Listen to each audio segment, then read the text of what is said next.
Assalamualaikum warahmatullahi wabarakatuh. Saya Seri Wahyuni dari Prodi PGMI kelompok 3. Di sini saya akan menjelaskan mengenai beberapa materi tentang pendidikan prasekolah.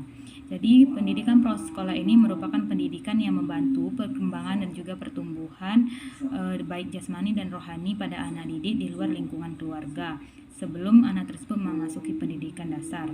Nah, di dalam pendidikan anak prasekolah pastinya ada landasan hukum pendidikan anak prasekolah. Kita ketahui dulu bahwa pendidikan adalah sebuah proses perubahan sikap seseorang atau sekelompok orang dalam mendewasakan manusia melalui upaya pembelajaran dan juga pelatihan. Sedangkan hukum merupakan peraturan baku sebagai tempat berpijak atau titik tolak dalam melaksanakan kegiatan tertentu. Nah, dalam hal ini yaitu kegiatan pendidikan. Jadi, landasan hukum pendidikan adalah asumsi yang bersumber dari peraturan perundang-undangan yang berlaku dan dijadikan titik tolak dalam pendidikan. Nah, di Indonesia, landasan hukum pendidikan terbagi menjadi beberapa. Di antaranya yaitu Pendidikan Undang-Undang Dasar 1945. Pasal-pasal yang berkaitan dalam Undang-Undang 1945 ini hanya ada 2 pasal. Yang pertama yaitu pasal 31 ayat 1 dan pasal 32 ayat 2. Yang pasal 1 itu menjelaskan tentang pendidikan, sedangkan pasal 2 itu menjelaskan tentang kebudayaan. Nah, yang selanjutnya yaitu teori pendidikan menurut beberapa tokoh. Jadi bermula dari tokoh para ahli filsafat Martin Luther, Ratio, dan Polterotti. Tokoh-tokoh tersebut mengatakan atau pemikiran tentang pendidikan saat ini. Hidup pada abad selanjutnya, ia adalah Froebel yang mendirikan tender pendidikan pertama pada tahun 1837. Dan kurikulumnya terdapat struktur dan dirancang untuk mencapai pengalaman dalam lingkungannya. Nah, menurut Froebel, dalam membimbing dan mengarahkan hal tersebut, maka anak akan menjadi kreatif. Froebel juga menanamkan dasar bagi kurikulum dengan sebutan gift, yang merupakan objek dalam yang dapat dipegang dan digunakan anak sebagai sesuai instruksi. Dan ada John Jacques yang menggunakan pendekatan dalam penala Keter yang memerankan anak. Nah, selain daripada beberapa tokoh tadi, di dalam pendidikan prasekolah ini ada juga prinsip dan ciri tahapan perkembangan anak prasekolah. Nah, apa saja prinsipnya? Jadi prinsipnya di sini ada 2, yaitu yang pertama, kegiatan pembelajaran anak prasekolah harus berbasis pada pembelajaran permainan. Yang kedua, proses kegiatan pembelajaran untuk anak usia dini harus dapat bermakna. Nah, selain prinsip, ciri-ciri tahapan perkembangan anak prasekolah diantaranya yang pertama yaitu perkembangan jasmani. Jadi pada saat anak mencapai tahapan prasekolah di usia 3-6 tahun, ada perbedaan yang jelas antara usia bayi dan juga usia prasekolah yang dapat kita lihat seperti dari penampilan, proporsi tubuh, berat badan, tinggi badan, serta kemampuannya. Yang kedua yaitu perkembangan kognitif. Nah, perkembangan kognitif ini dapat dinyatakan dengan pertumbuhan kemampuan dalam merancang dan mengingat penyelesaian masalah yang dihadapi. Selanjutnya yaitu perkembangan bahasa. Perkembangan bahasa ini biasanya telah mampu mengembangkan keterampilan berbicara melalui pembicaraan dengan orang lain. Selanjutnya yaitu perkembangan emosi dan sosial. Dalam hal ini, anak dituntut untuk menyesuaikan diri dengan berbagai tuntutan dengan orang yang berada di sekitar lingkungannya. Dan perkembangan sosial itu dapat diperoleh dari kematangan belajar dan respon lingkungan terhadap anak.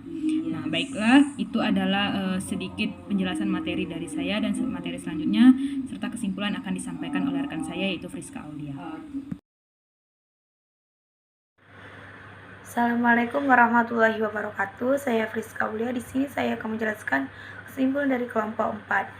Dari penjelasan tersebut dapat disimpulkan bahwa teori pendidikan anak menurut John Dewey mengemukakan bahwa minat anak menjadi hal yang penting dalam pembelajaran. Menurut Steiner, berpendapat bahwa anak berkembang melalui pengalaman dan proses berpikir. Menurut Maria Montessori, ia seorang dokter yang meyakini bahwa pendidikan dimulai sejak anak lahir. Dan menurut Bowlby lebih menekankan pada perkembangan aspek psikososial. Dan menurut Ki Hajar Dewantara berpendapat bahwa anak-anak ialah makhluk hidup yang memiliki kodratnya masing-masing.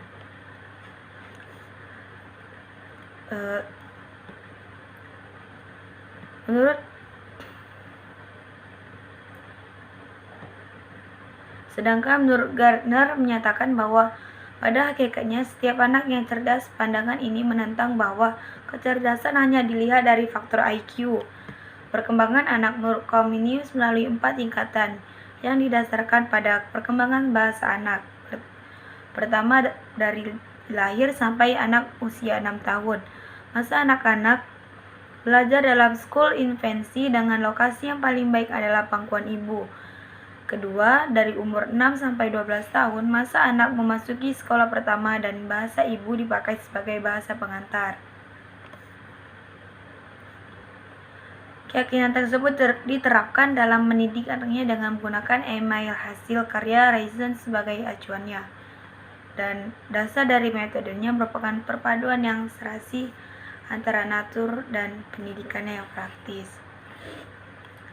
Selanjutnya saya akan menjelaskan kesimpulan dari kelompok 5. Kelas TK atau Taman Kanak-kanak resmi pertama yang didasarkan pada filosofi didasarkan pada nilai-nilai agama tradisional dan keyakinan dalam pembelajaran sambil bermain. Didirikan di Jerman oleh Friedrich Froebel di awal 1800, Konferensi Dunia tentang Pendidikan untuk Semua tahun 1990 bersama-sama disponsori oleh lembaga-lembaga pemerintah internasional termasuk UNESCO, UNICEF, UNDP, dan Bank Dunia.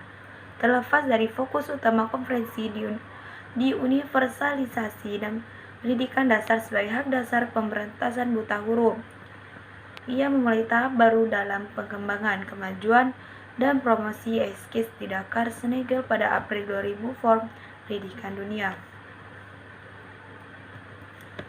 Usaha pendidikan anak prasekolah di Indonesia telah berlangsung sejak tahun 1914 pada saat pemerintah Hindia Belanda membuka kelas persiapan atau Voorklas yang fungsinya menyiapkan anak-anak memasuki HIS bentuk sekolah dasar di Indonesia pada zaman penjajahan Belanda. Kemudian, pada tahun 1992, Ki Hajar Dewantara mendirikan Taman Indria untuk anak berusia di bawah 7 tahun. Pada masa penjajahan Jepang, pendidikan TK masih sangat dipengaruhi oleh kebudayaan Jepang seperti bahasa, lagu-lagu, dan permainan anak Jepang. Bersamaan sejarah pendidikan anak usia dini secara global dengan sejarah pendidikan anak usia dini di Indonesia adalah sebagai berikut. 1. Menggunakan dasar teori dari tokoh yang sama, yaitu Froebel, Pestalozzi, Montessori, dan tokoh lainnya. Pada awalnya, pendidikan prasekolah baik di Indonesia maupun di luar sama-sama untuk mempersiapkan anak ke jenjang selanjutnya, yakni sekolah dasar. Perbedaan sejarah pendidikan anak usia dini di secara global dengan sejarah pendidikan anak di Indonesia. Yang pertama, di Indonesia pendidikan prasekolah sudah ada sejak tahun 1914 yang didirikan oleh pemerintah Belanda dengan nama Voorklas atau kelas persiapan. Kemudian Ki Hajar Dewantara mendirikan Taman Indria pada tahun 1922 untuk anak berusia 7 tahun, sedangkan di luar khususnya Jerman pendidikan anak usia dini sudah ada sejak tahun 1873 yang didirikan oleh Froebel dengan nama Kindergarten di Indonesia. Yang kedua, di Indonesia pendidikan prasekolah pada awalnya yang hanya diperuntukkan golongan ningrat ada anak dari pemerintah Belanda, sedangkan di luar pendidikan anak usia dini atau yang disebut dengan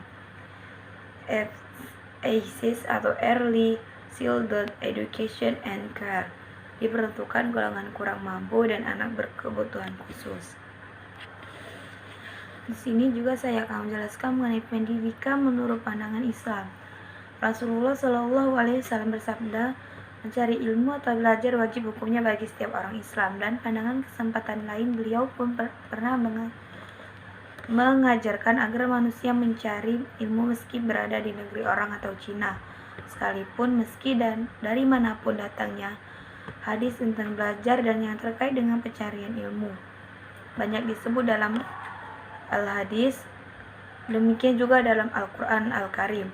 Hal ini merupakan indikasi bahwa betapa belajar dan mencari ilmu itu sangat penting, artinya bagi umat manusia.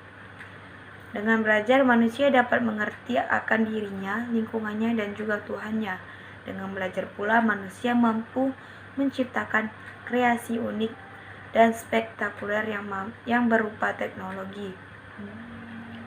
Belajar dalam pandangan Islam memiliki arti yang sangat penting, sehingga hampir setiap manusia tak lepas dari aktivitas belajar. Keunggulan setiap umat manusia atau bangsa juga akan sangat tergantung kepada beberapa banyak mereka menggunakan rasio anugerah Tuhan untuk belajar dan memahami ayat-ayat Allah. Sehingga dalam Al-Quran dinyatakan Allah akan mengangkat derajat orang yang berilmu ke derajat yang luhur atau derajat yang tinggi. Dalam Al-Quran surat Al-Mujadilah ayat 11, apalagi dalam konsep Islam terdapat keyakinan yang menegaskan bahwa belajar merupakan kewajiban dan berdosa bagi yang meninggalkannya. Keyakinan demikian ini begitu membentuk dalam diri umat yang beriman, sehingga mereka memiliki etos belajar yang tinggi dan penuh semangat serta mengharapkan janji luhur.